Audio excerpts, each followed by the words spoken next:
على شفيعنا صل على محمد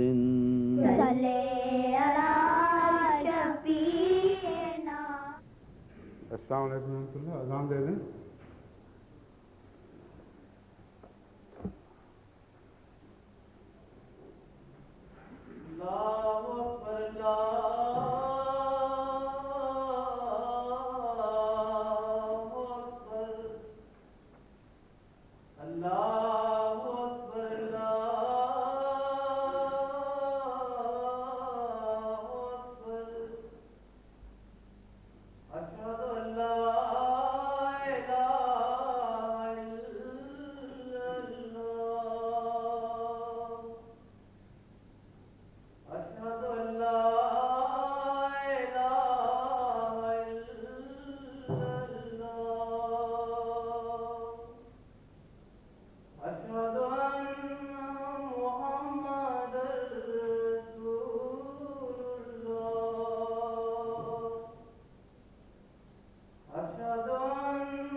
أشهد أن لا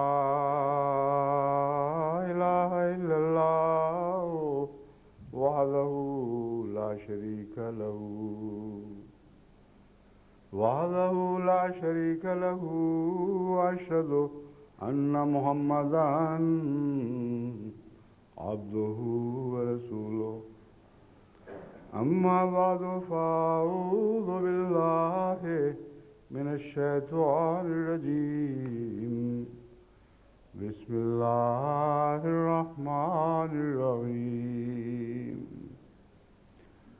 الحمد لله رب العالمين الرحمن الرحيم مالك يوم الدين. إياك نعبد وإياك نستعين. اهدنا الصراط المستقيم صراط الذين أنعمت عليهم غير المغضوب عليهم ولا الضالين.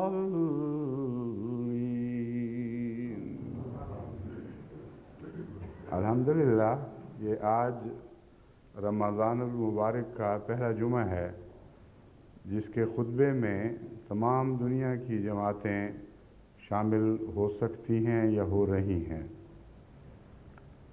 اور جب میں تمام دنیا کہتا ہوں تو واقعتاً ساری دنیا ہی مراد ہے. کچھ پہلے ایسے حصے تھے جن تک ہمارا پیغام پوری طرح نہیں پہنچ رہا تھا. بعض جگہ قانونی مجبوریاں تھیں، مثلا موریشس میں. لیکن اب اللہ کے فضل کے ساتھ حکومت نے باقاعدہ ڈش اینٹینا کی اجازت دے دی ہے، اور گزشتہ جمعہ میں جماعت بڑے ذوق شوق کے ساتھ اپنے پہلے اجتماعی خطبہ جمعہ میں شامل ہوئی جو ڈش اینٹینا کے ذریعے وہاں دکھایا جا رہا تھا.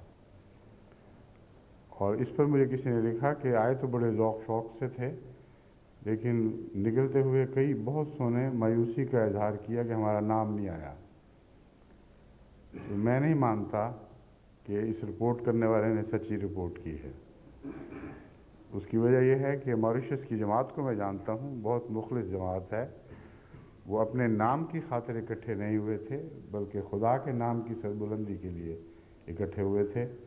اس بات پر خوش تھے کہ آج خلیفہ وقت کی زبان میں براہ راست اللہ کا ذکر سننے کو ہمیں مل رہا ہے، اور ہم اس اجتماعی نظارے میں ایک جز بن چکے ہیں جو دنیا میں ہر طرف پھیلتا چلا جا رہا ہے۔ ایک آواز ایک جگہ سے اٹھ رہی ہے، ایک تصویر ایک جگہ بن رہی ہے، اور ساری دنیا ان آوازوں کو سن رہی ہے اور ان تصویروں میں شریک ہو رہی ہے۔ بس اس خوشی سے وہ خوش تھے، اور یہ الزام ہے جماعت ماریشس پر کہ وہ مایوسی کا شکار ہو کے واپس گئے۔ کسی ایک آدھ شخص کے دل میں، یعنی خیال، شکایت کرنے والے کے دل میں یہ خیال پیدا ہو گیا ہوگا، مگر میں جماعت ماریشس کے متعلق یہ تسلیم نہیں کر سکتا۔ جہاں تک ذکر کا تعلق ہے، اب تو یہ ہماری حد استطاعت میں ہی نہیں رہا۔ روزانہ مختلف علاقوں سے رپورٹیں آ رہی ہیں کہ اب یہاں بھی ریشن لگ گیا، وہاں بھی لگ گیا، یہاں بھی جماعت کی طرف سے اجتماعی انتظام ہوا۔ جہاں اجتماعی انتظام نہیں ہے وہاں انفرادی طور پر گھروں نے اپنے دروازے کھول دیے، اور بعض لوگ کہتے ہیں کہ ہمارا گھر تو مسجد بن گیا ہے۔ آج کل یہ مسجدیں جو بن رہی ہیں خدا کے ذکر کے لیے، یہ زیادہ معمور ہیں، کیونکہ رمضان کا مہینہ ہے، اور رمضان میں وہ چہرے بھی دکھائی دینے لگتے ہیں جو بالعموم یا باقاعدہ روزمرہ نماز میں دلچسپی نہیں لیتے، یا اپنے گھروں میں بیٹھ کر پڑھتے ہیں، اور مسجدیں ان سے دور ہوتی ہیں، اس لیے عادت نہیں ہوتی ان کو۔ لیکن رمضان کے دنوں میں تکلیف اٹھا کر بھی دور دور سے جہاں بھی مسجد میسر ہو وہاں پہنچتے ہیں، تو اللہ ان کو بھی ان کی نیکی کی جزا دے۔ ایسے موقع پر جب کہ سننے والوں کی تعداد اور دیکھنے والوں کی تعداد بڑھ رہی ہو، اس وقت بہت سی باتیں کہنے کی ایسی ہوتی ہیں جو میں اپنے ذہن میں کھنگالتا رہتا ہوں اور سوچتا ہوں کہ یہ بھی کہوں گا، وہ بھی کہوں گا، لیکن وقت بہت تھوڑا ہے، اور اس لیے کچھ ترجیحات بنا کر بعض باتیں کہنی پڑتی ہیں، بعض چھوڑنی پڑتی ہیں، مگر بعد میں یہ سلسلہ جاری رہے گا۔ سب سے پہلی تو میں یہ درخواست کروں گا کہ دعا کریں کہ رمضان کی برکت سے آنے والے دائمی ہو جائیں، اور ان کے جمعے بھی دائمی بن جائیں، تاکہ ہمیں یہ گھبراہٹ نہ ہو کہ کل آئے تھے آج نہیں ہیں، کل جو باتیں ہم نہیں کہہ سکے تھے آج کہیں گے بھی تو یہ شامل نہیں ہوں گے۔ اس لیے جہاں تک مجبوریاں ہیں دعا کریں اللہ ان کی مجبوریاں دور فرمائے، جہاں تک سستیاں اور غفلتیں ہیں اللہ رمضان کی برکت سے ان کو صحت کاملہ عاجلہ عطا فرمائے، اور نیکیوں کا ذوق پیدا ہو، اور دین کو دنیا پر مقدم رکھوں گا کہ عہد ان کے اوقات پر بھی سچا ثابت ہو۔ وقت کے متعلق جو کہا جاتا ہے وقت نہیں ہے، یہ محض ایک لا علمی کا محاورہ ہے۔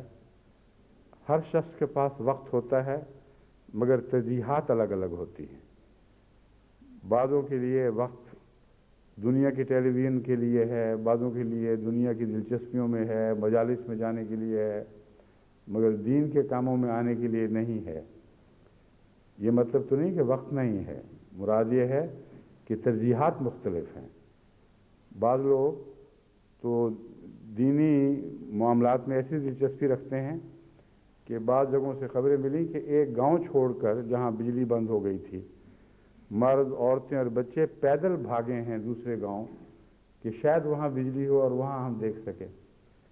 تو یہ ترجیحات کی باتیں ہیں، اور جس کا وقت دین کے لیے زیادہ ہو وہی وقت ہے جس میں برکت دی جاتی ہے، وہی وقت ہے جو اللہ کے حضور وقت لکھا جاتا ہے، ورنہ گھڑیوں کے وقت تو ہر کس و ناقص پر چلتے ہیں، ہر مذہب والے اور ہر لا مذہب پر چلتے ہیں۔ ان سے در حقیقت وقت کی قیمت نہیں ناپی جاتی۔ ایک سپیس ٹائم کا تصور ہے جو ہر چیز پر یکساں گزرتا ہے، خواہ وہ زندہ ہو خواہ وہ مردہ ہو، مگر جس وقت کی میں بات کر رہا ہوں یہ وہ وقت ہے جو اپنے خالق کے ساتھ ایک شعوری کوشش سے تعلق قائم کرنے میں خرچ ہوتا ہے، باشعور کوشش کہ میں اپنے رب سے ملوں اور اپنے رب کو راضی کروں، ایسی باتیں کروں جو اس کی محبت جیتنے والی ہوں، ایسی باتوں سے پرہیز کروں جو اس کا غصہ، اس کی ناپسندیدگی کا مظہر بنے اور ناپسندیدگی پیدا کرنے والی ہوں۔ یہ وہ جد و جہد ہے جس جد و جہد میں جو وقت خرچ ہو وہ وقت ہے، اور اس کے سوا جو باتیں ہیں وہ تو گزارے ہیں۔ حضرت صلی اللہ علیہ وآلہ وسلم نے ایک موقع پر فرمایا کہ انسان کو جو کچھ بھی اللہ عطا فرماتا ہے یا وہ کنجوسی سے روک رکھتا ہے یا وہ اپنے اوپر اور اپنے بچوں پر خرچ کر لیتا ہے یا وہ خدا کی خاطر اس کے ان کاموں پر خرچ کرتا ہے جن سے اللہ راضی ہو۔ فرمایا جو پہلے دو ہیں کام جن پر خرچ کیے جاتے ہیں وہ تو موت کے ساتھ یہیں مٹی میں مل جائیں گے اور پیچھے رہ جائیں گے، اور اس کا مال نہیں رہے گا، جو کھا لیا وہ ختم ہو گیا، جو روک رکھا وہ اس کے کام کا نہیں، اس کے کسی کام بھی نہیں آ سکتا، نہ اس دنیا میں نہ اس دنیا میں۔ لیکن جو اس نے اللہ کی راہ میں خرچ کیا ہے وہ آگے بھیجا جاتا ہے اور وہی اس کا مال ہے کیونکہ وہ دائمی ہے۔ اس پہلو سے وقت کو بھی دیکھیں تو وقت وہی ہے جو اللہ کی راہ میں خرچ ہو، کیونکہ وہ وقت آگے بھیجا جائے گا، اور وہ وقت جسے ہم یہاں ضائع کر بیٹھے ہیں وہ مٹی ہو جائے گا، اس کی کوئی بھی حیثیت باقی نہیں رہتی۔ بس دنیا کے کام تو ہیں، لیکن دنیا کے کام بھی اگر اللہ کی رضا کی خاطر اس نیت سے کیے جائیں کہ دین کے کاموں میں سہولت پیدا ہو اور زیادہ سے زیادہ نیکیوں کی استطاعت ہو اور حقوق ادا کرنے کی توفیق ملے، جن میں بیوی بچوں کے حقوق بھی ہیں، عزیزوں اور اقربا کے حقوق بھی ہیں، عام غربا کے حقوق بھی ہیں، تو اس نیت سے اگرچہ بظاہر انسان دنیا میں وقت خرچ کر رہا ہے، مگر اللہ تعالیٰ نے یہ نسخہ ہمیں سمجھا دیا کہ ایسے اوقات دراصل خدا کے نزدیک دین میں خرچ ہونے والے اوقات کے طور پر لکھے جائیں گے۔ تو اس پہلو سے ہمیں اپنے اوقات پر بھی اس رمضان میں نظر کرنی چاہیے، کتنے اوقات ہم زیادہ سے زیادہ اللہ کے لیے نکال رہے ہیں، یعنی پہلے جو کسی اور مصرف میں آیا کرتے تھے اب ہم خدا کی خاطر انہیں نکال کر خدا کی راہ میں خرچ کرنے کی کوشش کر رہے ہیں۔ اور اس کا مقصد کیا ہے؟ بعض لوگ تہجد پر اٹھتے ہیں، بعض لوگ جو نمازیں نہیں پڑھتے تھے وہ نمازیں شروع کر دیتے ہیں، بعض لوگ بعض بدیوں سے پرہیز کرتے ہیں، مگر تابک ہے کب تک؟ کیا رمضان گزرنے کا انتظار کرتے ہیں کہ رمضان گزرے تو آرام سے سوئیں، تہجد کی مصیبت سے نجات ملے؟ کیا رمضان گزرنے کا انتظار کرتے ہیں کہ رمضان گزرے تو ان بدیوں کی طرف واپس لوٹ آئیں؟ کیا رمضان گزرنے کا انتظار کرتے ہیں کہ رمضان گزرے تو وہ نیکیاں جو ہم نے خام خواہ اپنے اوپر چڑھا لی تھیں ان کا غازہ اتار پھینکیں اور اپنی اصلیت کی طرف واپس آ جائیں؟ اگر یہ مقصد ہے اور اس طرح رمضان گزر رہے ہیں تو یہ رمضان گزرنے کے ڈھنگ نہیں ہیں، رمضان گزارنے کے ڈھنگ نہیں ہیں، یہ تو بے وقوفی کے سودے ہیں۔ وقتی طور پر کچھ دیر کے لیے لذت ملتی ہے، اور وہ ساری کی ساری لذت اگر ایک مصیبت کے طور پر ہے جس نے رمضان کے ساتھ ہی گزر جانا ہے اور کل عدم ہو جانا ہے، تو یہ ایک بے وقوفی کا سودا ہے۔ لیکن اگر دیانتداری کے ساتھ کوشش اور جد و جہد اور محبت کے ساتھ رمضان سے استفادہ کرتے ہوئے انسان نیکیوں کی کوشش کرتا ہے تو اگرچہ وہ نیکیاں اسی طرح دائم نہیں رہتی اور رمضان کے گزرنے کے بعد ان میں کچھ کمی واقع ہو جاتی ہے، مگر پہلے سے بہتر حال پر انسان کو چھوڑ جاتی ہیں۔ جو داغ دھوئے تھے وہ اگر ابھرتے بھی ہیں تو پوری طرح نہیں ابھرتے، بہت حد تک مٹ چکے ہوتے ہیں۔ اگر وہ کچھ نیکیاں اختیار کی گئی تھیں تو وہ نیکیاں پوری طرح نہیں مٹا کرتی، کچھ نقوش کو بہتر بنا جاتی ہیں، کچھ اللہ کی محبت کے رنگ پیچھے چھوڑ جاتی ہیں۔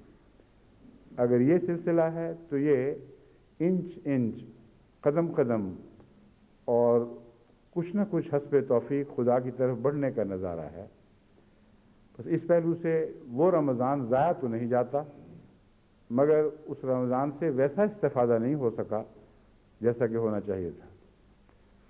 بس یہاں بھی میں پھر اس دعا کی طرف متوجہ کرتا ہوں کہ سب ہم مل کر اپنے لیے، اپنے عزیزوں کے لیے، اپنے اقرباء کے لیے، اپنی نسلوں کے لیے جو ہم پیچھے چھوڑ کر جانے والے ہیں، اور سب دنیا کے لیے دعا کریں کہ یہ رمضان ایسی خیر و برکت لے کر آئے جو باقی رہ جائے اور اگلے رمضان سے جا ملے۔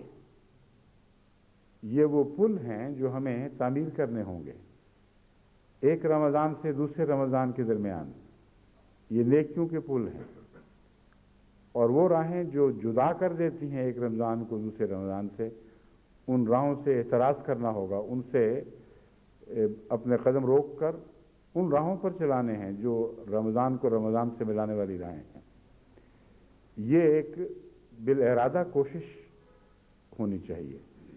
جب تک اس کا شعور بیدار نہ ہو اور رمضان کے دوران انسان اپنے نفس کا جائزہ نہ لینا شروع کرے، اس وقت تک نہ یہ خیال پیدا ہو سکتا ہے، نہ اس کے نتیجے میں وہ دعائیں پیدا ہو سکتی ہیں جو دراصل سارے کام بنایا کرتی ہیں۔ تو جب آپ اپنا تجزیہ کریں، اپنے گرد و پیش کا تجزیہ کریں، اپنے بچوں کا تجزیہ کریں، وقتی طور پر بہت سے احمدی گھر ہیں جہاں بڑی رونقیں ہوں گی، رات کے وقت بچے اٹھ رہے ہیں اور سحری کے مزے ہیں، پھر افطاری کے مزے ہیں، چہل پہل ہے، اور چھوٹے چھوٹے بچے بھی ذوق شوق سے ضد کرتے ہیں کہ ہم نے بھی روزہ رکھنا ہے۔ یہ اچھی باتیں ہیں، مگر ان کے ساتھ نیکی کے مستقل سبق کتنے کتنے ہیں جو دیے جا رہے ہیں، کیا کیا ہیں جو دیے جا رہے ہیں۔ کیا ان بچوں کی نماز پر جب آپ نظر ڈالتے ہیں جو رمضان سے وابستہ ہیں، تو کیا آپ ان کو ساتھ یہ بھی سمجھاتے ہیں کہ یہ نمازیں تو مستقل حصہ ہیں جو زندگی کے ساتھ ہیں، اب تم نے کچھ توفیق پائی ہے تو آگے بڑھو، اور یہ عہد کرو کہ گزشتہ سال رمضان کے بغیر جو دن گزرے تھے ان میں جو نمازیں تم کھو بیٹھے، اب آئندہ اگلے رمضان تک وہ نمازیں نہیں کھو گے، مسلسل ان کو جاری رکھو گے۔ بس جب میں کہتا ہوں کہ ایک پل تعمیر کریں جو ایک رمضان سے دوسرے رمضان تک ممتد ہو، تو کوئی فرضی قصے نہیں ہیں، یہ روزمرہ کے حقائق ہیں جن کی باتیں کرتا ہوں۔ یہ عبادتوں کے پل ہیں جو پہلے نہیں تھے، اب آپ نے تعمیر کیے ہیں، ان کو آگے بڑھائیں۔ اگر پل کنارے سے کنارے تک نہ پہنچے تو بیچ میں جہاں بھی پل رکا وہاں غرق ہو جائیں گے۔ بس اگر رمضان آپ کو ایسے کنارے تک پہنچاتا ہے جس کے بعد اچانک نیکیاں غائب اور بدیوں کا پھر اثر نو قبضہ ہے، تو یہ تو غرقابی کے پل ہیں، یہ تو نجات کے پل نہیں ہیں۔ بس رمضان کی نیکیوں کو پائندگی دینا، ہمیشہ کے لیے جاری کرنا، یہ وہ جد و جہد ہے جس میں رمضان آپ کے لیے سراسر خیر و برکت ہے۔ اگر یہ جد و جہد بالارادہ شروع کریں، اور یاد رکھیں کہ آپ کے ارادے سے بات نہیں بنے گی جب تک دعا مانگتے ہوئے اللہ تعالیٰ سے مدد نہ مانگیں، اس وقت تک یہ جد و جہد کامیاب نہیں ہو سکتی۔ مگر دعا کے لیے توجہ چاہیے، دعا کے لیے ایک گہرا احساس چاہیے، ورنہ ہونٹوں کی دعائیں تو کسی کام نہیں آیا کرتی۔ دل کی گہرائی سے اضطراب کے ساتھ اٹھنے والی دعائیں ہیں جو اللہ تعالیٰ سنتا ہے۔ حضرت صلی اللہ علیہ وآلہ وسلم نے بھی اس پر روشنی ڈالی اور قرآن کے مضامین کی مزید تفاصیل بیان فرمائیں۔ حضرت مسیح موعود علیہ السلام نے بھی اس مضمون پر بہت روشنی ڈالی اور کثرت سے اپنی عارفانہ تحریروں میں بتایا کہ دعا کس سے کیسے قبول ہوتی ہے، کیا باتیں ہیں جن کی جو قبولیت دعا کا تقاضا کرتی ہیں، پہلے وہ کرو پھر قبولیت کی توقع رکھو۔ اس میں سب سے اہم بات اضطراب ہے۔ اب سوال یہ ہے کہ اللہ تعالیٰ کو کیا ضرورت پڑی ہے کہ لوگوں کو مضطرب کر دے؟ وہ آنسو خدا کے کس کام کے جو آنکھوں سے بہہ رہے ہوں؟ سیدھا سادہ منہ سے کسی نے کہہ دیا اللہ میں یہ دے دے تو دے کیوں نہیں دیتا؟ بات یہ ہے کہ دعا ایک عام ذریعہ طلب نہیں ہے۔ عام ذرائع طلب وہ ہیں جو دنیا میں خدا تعالیٰ نے قانون قدرت کے طور پر آپ کو مہیا کر رکھے ہیں اور بے شمار ہیں۔ وہ قوانین ہیں جو ہر کھرے کھوٹے، ہر نیک و بد کے لیے خدا کی رحمانیت اور رحیمیت کے چشمے بہا رہے ہیں، اور جو چاہے خدا کا فیض حاصل کرنا چاہے وہ ان ذرائع کو اختیار کر کے حاصل کر سکتا ہے۔ بس دعا کے الگ نظام کی ضرورت کیا تھی، اس پر آپ غور کریں گے تو پھر آپ کو سمجھ آئے گی کہ اضطراب کی کیا ضرورت ہے۔ عام طور پر جب آپ کسی کام میں محنت کرتے ہیں، شغف رکھتے ہیں، اس کام سے گہرا دلی تعلق ہوتا ہے تو وہ کام زیادہ اچھا ہوتا ہے۔ اگر سرسری طور پر کرتے ہیں تو اچھا نہیں ہوتا۔ یہ قانون کس نے بنایا ہے؟ اسی خدا نے جس نے دعا کا نظام بھی جاری فرمایا ہے۔ ایک آدمی کسی مجلس میں بیٹھتا ہے، سرسری طور پر دلچسپی لیتے ہوئے وہاں موجود رہتا ہے۔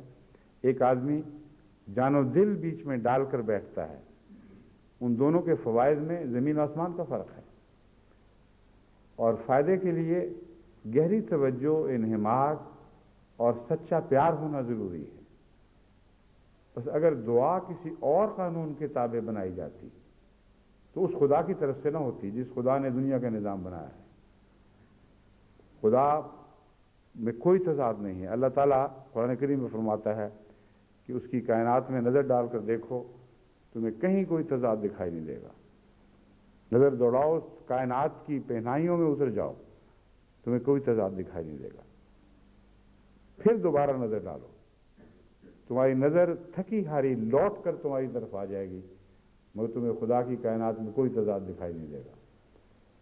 بس جس خدا نے دنیاوی تدبیر کا نظام جاری فرمایا اور ارب ہا ارب سال ہماری تعمیر کے ہمیں بتاتے ہیں کہ یہ نظام بہت ہی مؤثر اور کارگر ہے، اس نظام میں مرکزی نقطہ توجہ ہے اور کوشش اور جد و جہد ہے جو دلی تمنا کو چاہتی ہے، اور دلی تمنا ہو تو اضطراب پیدا ہوتا ہے۔ دلی تمنا ہو تو جب تک آپ اپنی خواہش کو حاصل نہیں کر سکتے آپ بے چین ہوتے ہیں، اور یہ تمنا جتنی بڑھتی ہے اتنا ہی اضطراب بڑھتا ہے۔ بس سوال یہ ہے کہ دعا کا نظام اس عام قانون قدرت کے سوا کیوں بنایا گیا؟ عام لوگوں کو کیوں اس سے محروم رکھا گیا؟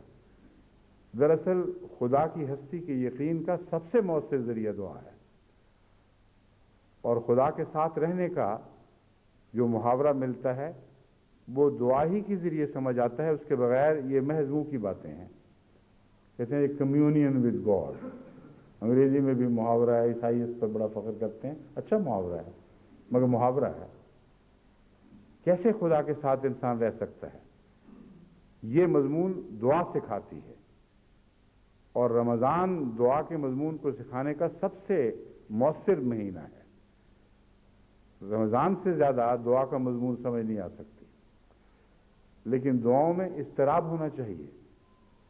اضطراب اس لیے کہ تو آپ کی دلی توجہ اس طرف ہو، قانون قدرت میں جس طرح آپ کوشش کرتے ہیں ہر اس چیز کے لیے جس کی خواہش ہو، یہاں تک کہ جب محبت سے کوشش کرتے ہیں تو بعض دفعہ محبت پاگل پن کی حد تک پہنچ جاتی ہے۔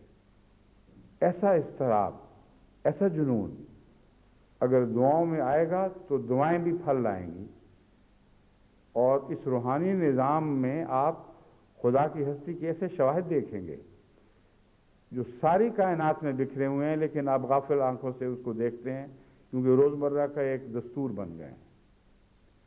دعا اس روزمرہ کے دستور سے آپ کے ذہن کو الگ کرتی ہے، ایک ایسا مزید احساس آپ میں پیدا کرتی ہے کہ جہاں آپ جانتے ہیں کہ دعا اگر سنی گئی تو یہ کام ہوگا ورنہ نہیں ہوگا، جہاں سب دوسرے ذرائع ٹوٹ جاتے ہیں، سب دوسری راہیں بند ہو جاتی ہیں، ہیلے سب جاتے رہے، ایک حضرت تواب ہے۔ حضرت مسیح موعود علیہ السلام نے جو یہ فرمایا، ہیلے سب جاتے رہے، ایک حضرت تواب ہے، یہ مجھے یاد نہیں کہ الہام ہے یا آپ کا اپنا مصرع ہے، لیکن کلام الہامی معلوم ہوتا ہے۔ ایسا وقت جبکہ کوئی ہیلہ باقی نہ رہے، اس وقت اضطراب بھی پیدا ہوتا ہے اور دعا پر یقین بھی پیدا ہوتا ہے، کیونکہ جب ہیلے نہ رہیں تو بے انتہا بے چینی اور گھبراہٹ پیدا ہوتی ہے، اور اضطراب اسی کا نام ہے۔ اس وقت جو دعا کی جاتی ہے اگر وہ مقبول ہو تو یہ انسان کا دل کامل یقین سے بھر جاتا ہے کہ ایک سننے والی ہستی ہے جس نے میری بات کو سنا، ورنہ اور کوئی ذریعہ نہیں تھا۔ تو اللہ سے تعلق کا ایک پل ہے۔ میں ابھی ایک پل کی بات کر رہا تھا کہ جو ایک رمضان سے دوسری رمضان تک ممتد ہوتا ہے۔ یہ رمضان کو رمضان سے ملانا تو کوئی مقصد نہیں، مگر یہ وہ پل ہے جو خدا سے تک پہنچاتا ہے، یہی اصل مقصد ہے۔ یہ خدا پر پہنچنے کا جو پل ہے، خدا تک پہنچنے کا پل، یہ دعا ہے جو آسمان تک پہنچتی ہے، اس کا جواب آتا ہے، انسان یقین سے بھر جاتا ہے کہ میرا ایک خدا ہے۔ لیکن اضطراب کے ساتھ اگر یقین نہ ہو تو وہ دعا بیکار ہو جاتی ہے۔ بعض دفعہ اضطراب ہے لیکن یقین نہیں ہے، اور اضطراب ہے مگر محبت نہیں ہے، اور خدا کا گہرا تصور اور خدا کی قدر دل میں نہیں ہے۔ بعض لوگ ایسی دعائیں بھی کرتے ہیں، ان کو میں سمجھانا چاہتا ہوں، بات کھول کر اچھی طرح ان پر یہ بات روشن کر دینا چاہتا ہوں کہ آپ کا اضطراب مسلم تسلیم ہے کہ آپ اضطراب کی حالت میں خدا کو پکارتے ہیں۔ ایک لڑکا کہتا ہے خدا میرا اتنی دیر ہو گئی، میرے پرچے خراب ہوتے ہیں، اس دفعہ مجھے پاس کر دے۔ ایک انسان ہے جو یہ کہتا ہے کہ اے خدا روزی کا کوئی ذریعہ نہیں، فاقے مر گیا، بار بار تیرے حضور ماتھا رگڑتا ہوں، کوئی جواب نہیں آتا، تو کیسا خدا ہے؟ ایک طرف کہتا ہے اذا سالک عبادی انی فانی قریب، اے محمد وہ جو بندے وہ تجھ سے جو میرے بندے سوال کرتے ہیں کہ میں کہاں ہوں، انی قریب، میں پاس ہی ہوں۔ تو وہ کون سا خدا تھا جس نے یہ اعلان کیا؟ ہماری دعائیں تو نہیں سنی جا رہی۔ یہ جو اضطراب ہے یہ ایک دھوکے کا اضطراب ہے، اور اس کا تجزیہ کر کے اسے اس حقیقی اضطراب سے الگ کرنا ہوگا جو اضطراب خدا سے ملانے والا ہے۔ یہ وہ دعائیں ہیں جو شدید اضطراب میں اگر مقبول ہو بھی جائیں تو خدا سے نہیں ملاتی، بلکہ نفس پرستی کی دعائیں ہیں، اپنے نفس سے ملاتی ہیں اور انسان واپس اپنے نفس کی طرف لوٹ جاتا ہے۔ بس اللہ تعالیٰ اس کی مثال دیتا ہے، فرماتا ہے کہ بعض دفعہ ایسا ہوتا ہے کہ اضطراب حقیقی ہے، اور اس وقت بعض لوگ یہ یقین کر لیتے ہیں کہ خدا کے سوا اب کوئی نہیں جو بچانے والا ہو۔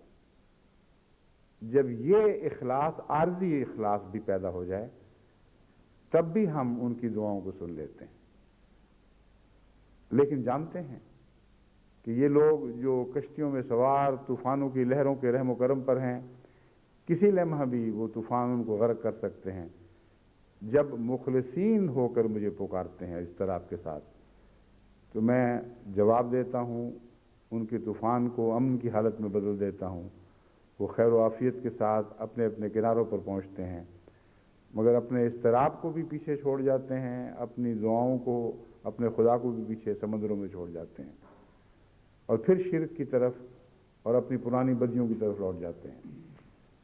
بس ایسے وہ لوگ جن کا اضطراب اللہ کے لیے نہ ہو، یا حقیقت میں اللہ سے تعلق کے لیے نہ ہو بلکہ اپنی خود غرضی کے لیے ہو، ان کا اضطراب بعض دفعہ کبھی کبھی ان کو ان کا مدعا دلا بھی دیتا ہے، مگر مدعا جو ہے وہ عارضی اور ایک مادی دنیاوی مدعا ہوتا ہے، اس سے آگے وہ نہیں بڑھتے، اس لیے وہ دعائیں سنی بھی جائیں تو اللہ کی طرف نہیں لوٹتے۔ ایسے طالب علموں کو آپ سوچ لیجئے، تصور کریں، آپ کے طالب علمی کے زمانے میں ایسے بہت سے طلبہ ہوں گے جو ادھر امتحان آیا، ادھر مسجدوں میں پہنچنے شروع ہو گئے، ادھر امتحان ختم، ادھر مسجدوں سے چھٹی، دعاؤں کے خطوط شروع ہوئے، جب امتحان قریب آ گیا، امتحان گزرا تو اس مصیبت سے نجات۔ یہ جو تعلق ہیں یہ وہ اضطراب نہیں جس کے متعلق خدا وعدہ کرتا ہے کہ میں ضرور سنوں گا، کیونکہ اس کی تشریح خود بعد میں پھر بیان فرما دی، فرمایا کہ جب میں تمہیں پکارتا ہوں تم بھی تو جواب دیا کرو، تم بھی تو میرے لیے موجود ہو۔ اب ایک طرف وہ خدا ہے جو بعض لوگوں کے تصور میں وہ الادین کے چراغ کا جن ہے، جب جی چاہا بلا لیا، جب چاہا اس کو واپس کالعدم کر دیا، گویا اس کو ہے ہی نہیں۔ یہ مراد ہرگز نہیں ہے کہ جب اضطراب ہو تو میں حاضر ہو جاؤں گا، وہ اللہ تعالیٰ ہے، مالک ہے، کوئی تمہارا غلام جن تو نہیں جو تو کسی لیمپ میں قید ہوا ہو۔ بس دعا وہ چراغ نہیں ہے جو الادین کا چراغ کہلاتا ہے، دعا وہ چراغ ہے جو دلوں میں نور بن کے روشن ہوتی ہے اور مستقلاً رہتی ہے، پھر وہ کبھی نہیں چھوڑتی۔ اور اس مثال کو قرآن کریم نے نور کے لفظ سے بیان کرتے ہوئے حضرت محمد رسول اللہ علیہ وسلم کو وہ نور بیان فرمایا جو خود بھی روشن، جس پر خدا کا شعلہ عشق نازل ہوا ہے اور اسے منور کر گیا ہے اور دوسروں کو بھی منور کرنے والا ہے۔ وہ ایسا نور ہے جو ایک گھر سے دوسرے گھر میں منتقل ہوتا ہے، اس گھر کو روشن کر دیتا ہے، پھر اور سینہ بہ سینہ چلتا ہے، دوسرے گھروں کو بھی روشن کرتا چلا جاتا ہے۔ تو وہ ایسا نور تو نہیں ہے جو پیچھے چھوڑ دیا جائے اور غائب کر دیا جائے۔ اس لیے دعا کو اگر آپ سچے معنوں میں سمجھیں تو یہ رمضان آپ کے لیے دائمی برکات لے کر آیا ہے جو آپ کے پاس چھوڑ جائے گا۔ دائمی برکات تو لایا ہے ضرور، اس میں تو کوئی شک نہیں۔ ہر رمضان ایسا ہے، جبکہ حضرت صلی اللہ علیہ وآلہ وسلم کے ارشاد کے مطابق آسمان سے رحمتیں لے کر خدا سماع دنیا میں اتر آتا ہے اور خود طلب کرتا ہے، کوئی ہے مانگنے والا تو میں آیا ہوں تمہیں دوں گا۔ ایسے مانگنے والے چاہیے جو عطا کرنے والے کا مزاج تو سمجھیں، یہ تو پتہ کریں کہ وہ آیا ہے تو کیسے دے گا، کہ ہر پکارنے والے کی منہ کی پکار کا جواب دے گا، جبکہ وہ پکارنے والا جب خدا اسے پکارے گا تو منہ موڑ کر دوسری طرف چلا جائے گا؟ ہرگز نہیں۔ ایسا خدا تو نوکروں سے بھی بدتر ہے جو اس غرض کے لیے آپ کے ذہنوں نے بنا رکھا ہے۔ حقیقی خدا وہ ہے جس کی بندگی کی جاتی ہے، اور اذا سالک عبادی انی فانی قریب میں لفظ عباد میں یہ کنجی رکھ دی گئی ہے۔ میرے بندے جو ہوں، شیطان کے بندے نہیں، میرے بندے بن کر رہیں جن کو میری ذات پہ کامل یقین ہے، ان کو بتا دے کہ میں تو ہر وقت ان کے ساتھ ہوں اور اپنے بندوں کو کبھی نہیں چھوڑتا۔ لیکن بندہ بھی تو آقا کو نہیں چھوڑتا، بندہ تو آقا کو چھوڑ سکتا ہی نہیں۔ یہ مضمون ہے جس کی طرف آپ کو توجہ کرنی چاہیے، کیونکہ بندہ تو غلام کو کہتے ہیں، عبد غلام کو کہتے ہیں، اور آقا کو تو اختیار ہے جب چاہے غلام کو چھوڑ دے، غلام کو اختیار ہی نہیں ہے۔ تو اگر ایک انسان اپنے لیے ایک ایسی حالت پیدا کر لے کہ اللہ کی محبت اور اطاعت کی زنجیروں میں ایسا جکڑا جائے کہ اسے چھوڑ نہ سکے، وہ ہر ابتلا کے وقت وہ اپنے آپ کو آزما کے دیکھے اور اس کا دل یہ کہے کہ ہاں میں دنیا کو چھوڑ سکتا ہوں مگر اس خدا کو نہیں چھوڑ سکتا۔ ایسا شخص اگر گناہ اور لغزش میں بھی مبتلا ہو جائے تو یہ اس کی عبودیت کا انکار نہیں ہے، لیکن وہ امتحان پھر بھی پیش آئیں گے جہاں عبودیت کا انکار بھی ہو سکتا ہے، اس کے عبد ہونے کا انکار بھی روشن ہو سکتا ہے۔ ایک غلام جس کے اوپر مالک کو یقین ہو کہ ہے تو یہ میرا، اگر غلطیاں بھی کرتا ہے تو مسکرا کر بعض دفعہ معمولی سرزنش کے ساتھ بھی اس کو معاف کر دیتا ہے، لیکن یہ جانتا ہے کہ ہر دفعہ جب میری آنکھ اس کے لیے میلی ہوئی تو اس کا دل بھی میلا ہوا، اور ہر دفعہ جب میں نے صرف نظر کی تو یہ اپنی ذات سے کھویا گیا، اس قدر بے چین ہوا کہ اس نے میری عدم توجہ کو محسوس کیا۔ ایسا آقا اس غلام پر بار بار بھی رحم فرماتا ہے، لیکن دائمی حالت غلامی کی حالت ہونی چاہیے، وہ زنجیریں ایسی ہوں جو کبھی ٹوٹ نہ سکیں۔ اور بعض ایسے ابتلا انسان پر آتے ہیں جبکہ اس کے لیے دو ٹوک فیصلہ کرنا پڑتا ہے کہ یہاں ایک ذریعہ میسر ہے جو خدا کی مرضی کے خلاف ہے، اور ایک ذریعہ ہے جو دعا ہے۔ کیا میں دنیاوی ذریعے کو جو مجھے نظر آ رہا ہے کہ میں اختیار کروں تو کچھ نہ کچھ نتیجہ نکل سکتا ہے، اسے اختیار کروں یا چھوڑ دوں اور محض دعا پر انحصار کروں؟ وہ دعا ہے جو اس کے غلام ہونے کو ثابت کرتی ہے، وہ دعا ہے جو بتاتی ہے کہ اس کے ایک آقا ہے جس سے تعلق ٹوٹ نہیں سکتا۔ پھر وہ یہ عرض کرے گا اپنے رب سے کہ میں نے تو دنیا کے سب رشتے توڑ دیے ہیں، تو ہے تو میں ہوں، تو نہیں ہے تو میرے کوئی وجود نہیں، تو ہے تو میرے سارے مسائل حل ہوں گے، تو نہیں ہے تو میرا کوئی مسئلہ بھی حل نہیں ہو سکتا، کیونکہ میں تو دنیا کی کشتی کو چھوڑ کر تیری کشتی میں آ چکا ہوں، اس لیے تو میرے لیے ہو جا اور اپنے وجود کو میری ذات پر ظاہر فرما۔ یہ وہ دعا ہے جو ضرور مقبول ہوتی ہے، لیکن اس آزمائش کے ساتھ مقبول ہوتی ہے۔ جب انسان ایسا دعا کرنے والا آزمائش پر پورا اترتا ہے تو عجیب استجابت کے جلوے دیکھتا ہے، حیرت انگیز طور پر وہ خدا کو غیب سے ظاہر ہوتا ہوا اور شہادہ میں آتا ہوا دیکھتا ہے۔ بس یہ واقعہ تو روزمرہ کی زندگی میں ہوتا رہتا ہے، اور وہ لوگ جو ان تجارب سے گزرتے ہیں وہ جانتے ہیں، اپنی آنکھوں سے دیکھتے ہیں کہ ایسا ہوتا ہے، مگر رمضان میں یہ بہت زیادہ ہوتا ہے، رمضان کے آخری عشرے میں تو اور بھی زیادہ ہوتا ہے۔ بس اپنے اور اپنے بچوں کا شعور اس پہلو سے بیدار کریں، اپنے چھوٹے چھوٹے بچوں کو بھی بتائیں کہ یہ دعائیں کرنے، دعائیں سیکھنے اور خدا کی ہستی کا ایک ذاتی تعارف حاصل کرنے کا موقع ہے۔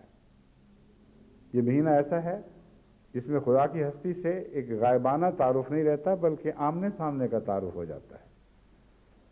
بس اس طرح اگر آپ اس رمضان سے گزریں گے تو بہت برکتیں ہوں گی، جو برکتیں عارضی ہو ہی نہیں سکتی،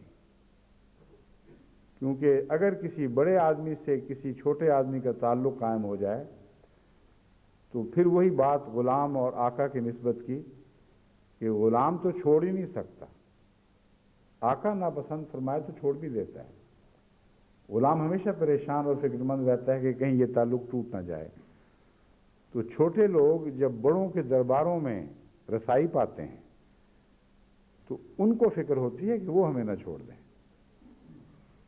جو بڑے ہیں ان کو کیا فکر ہے، اگر چھوڑ بھی دیں تو ان کو کوڑی کی بھی پرواہ نہیں ہوگی، لیکن نہ چھوڑیں تو کچھ تعلق بڑھتا ہی ہے۔ بس اس پہلو سے آپ رمضان کی برکتیں وہ حاصل کریں گے اگر خدا کا وجود آپ پر ظاہر ہو اور دل کامل یقین سے بھرے کہ ہم اپنی عمریں ضائع نہیں کر رہے، اس کائنات کا ایک خدا ہے جو اس کائنات کے ہر ذرے کا بھی خدا ہے، ہر حقیر ترین ذرے کا بھی خدا ہے، وہ بھی اگر خدا کے قرب چاہے تو اسے بھی عطا ہو سکتا ہے۔ تو پھر ایک عظیم